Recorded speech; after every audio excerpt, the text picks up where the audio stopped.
This is a Film Stories original podcast.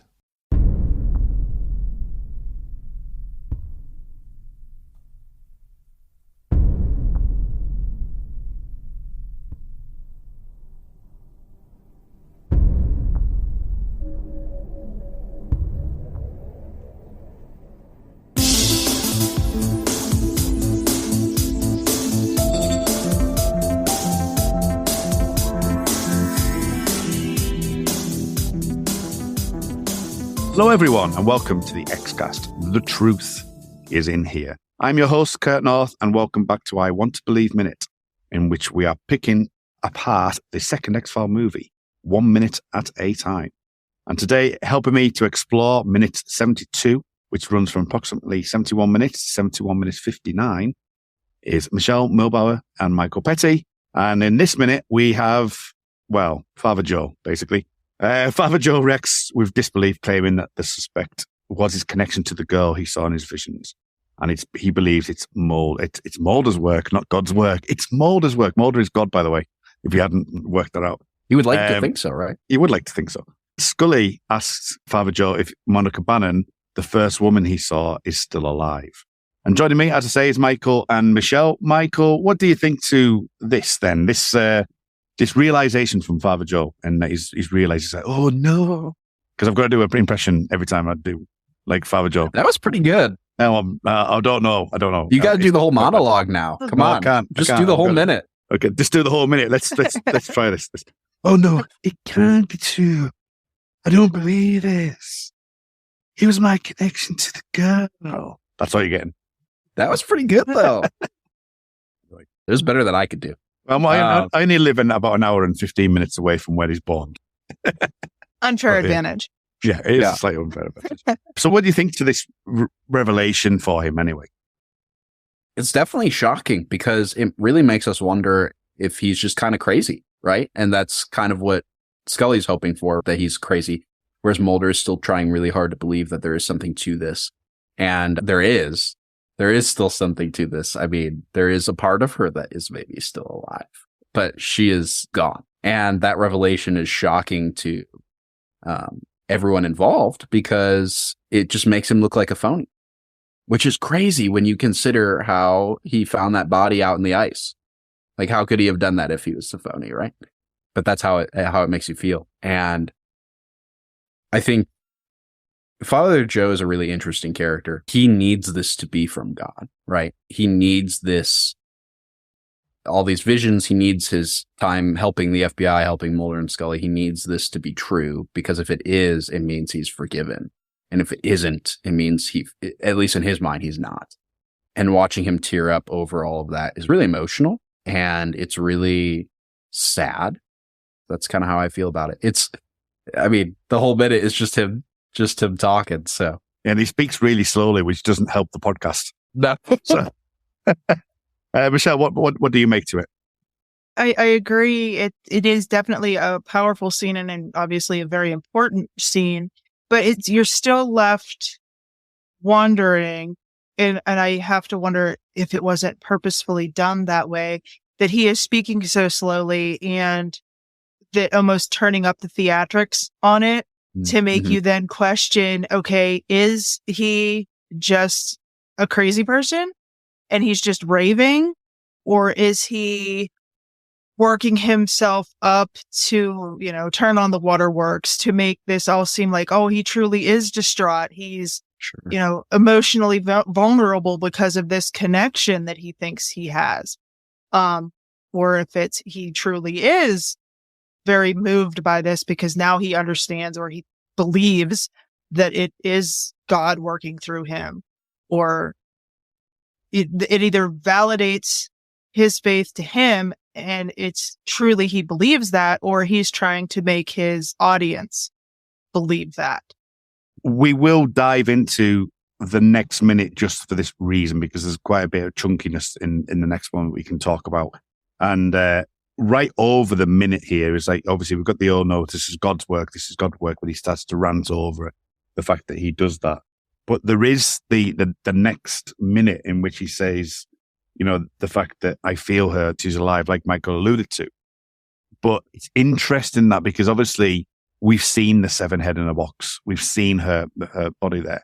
So we know that will have an impact on Mulder and Scully and the investigation as such.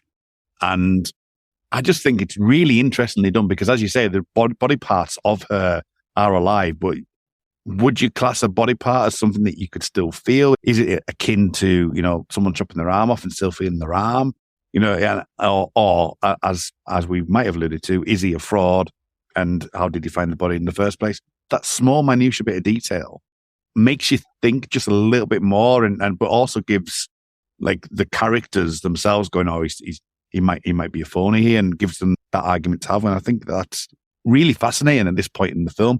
It would have been interesting if they had not shown Monica actually in the bag, and whether or not it would have a different effect.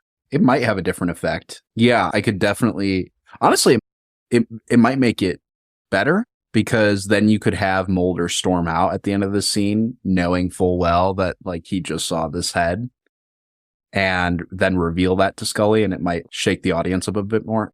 It's only from watching these minutes. I was like, why have they done that? And there's a scene later on as well. I end up watching the rest of this movie where Scully believes that she's still alive again. Is this now something that it's in my head that she might have been in maybe a draft as well?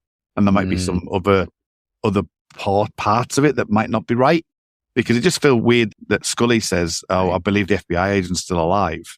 And it's like, well, she is. She hasn't got a head. And where does that factor in the person's soul, Michael, is the question I would ask. That's a whole different can of words you have to open up, because what is a soul? In ancient times, they thought the heart was where the soul was, but now we know so much about the brain. And so it's, well, where is it? What does that mean?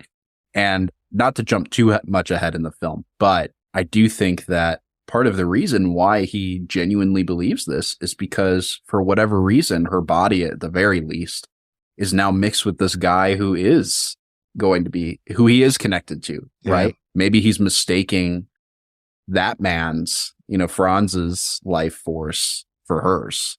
I don't know. I don't know exactly how that works in this instance, but that he could really believe that and that not be true. But also maybe it is just because some of her body is still technically living. I don't know. That's a good point. I didn't think of the connection between him and obviously the body parts. What do you think, Michelle? That just may have broken what's left of my brain. I'd never even considered it. And now I'm going to rewatch and look at it from that perspective, because that's a really interesting idea and thought. Yeah, because if his connection, as I say, is to him, not her, and he's got right, but she because he's saying he still feels her, but then obviously but the connection isn't with her in the first place. So right. Yeah, that's really intriguing. Well, I think you could do this with many films anyway, but when you dive into it in this minutiae detail, it just makes you think extra, and just rather than just let something like normally would just pass you by. The only other note that I've got in here for this episode is this episode of the podcast. I'll save myself there. Is the music. The music kind of starts off with a pedal note at the beginning of the minute and just within the minute prior. And as we lose the soft-speaking Billy Connolly in Father Joe, it becomes more choral with a woman kind of like sort of singing and like kind of or like an aria aspect to it. I think it might be just good to maybe touch upon. I have touched upon it with other people, but the music in this film as well. I mean, this one's very light on it, but I do think in this minute itself, the way it builds up, that the volume increases as Father Joe gets that realization and stuff like that works really well. But what do you make, Michael, of the music overall with this film? Well, Mark Snow he's just a wonderful composer. I mean, he just knows how to evoke every emotional beat at just the right time. I mean, he did it on The X-Files, he did it on Smallville.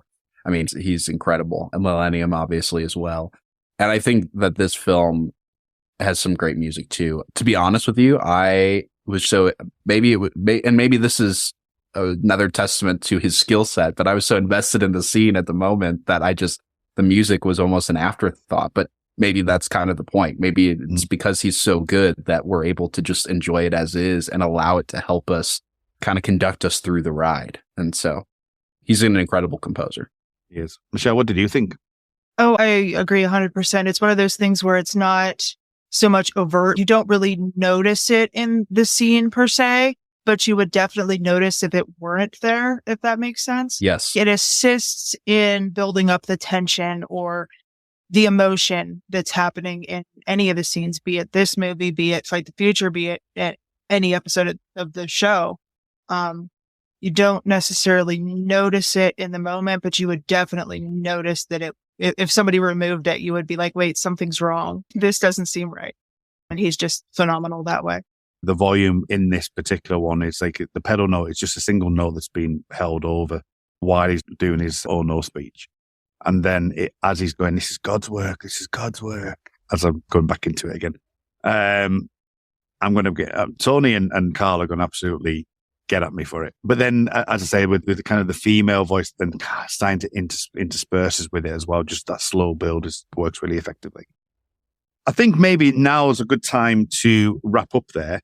And we'll go and talk about the next minute, which sees Mulder and Scully going out into the corridor. We will talk about that. But until next time, if you're wanting to find us, you can find us on patreon.com/the Xcast, where you get loads of bonus features. There's thousands probably of episodes nowadays.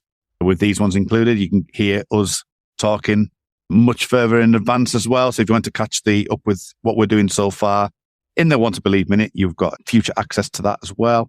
With all the specials, some interviews, we've got commentaries on there. We've got drunk watches that Michelle's often moderated for us as the designated podcaster, right? As a designated podcaster, when we've got drunk and drank plenty of cans of lager and bourbon and all kinds of stuff on there, which are always good fun. So you can come and find us on patreon.com/the Xcast there. Come and find us at the X-Files Basement on Facebook as well. And hopefully you'll come and enjoy us. And by all means, give us a 5-star review on whichever podcatcher you have. But until next time, remember, as always, trust no one.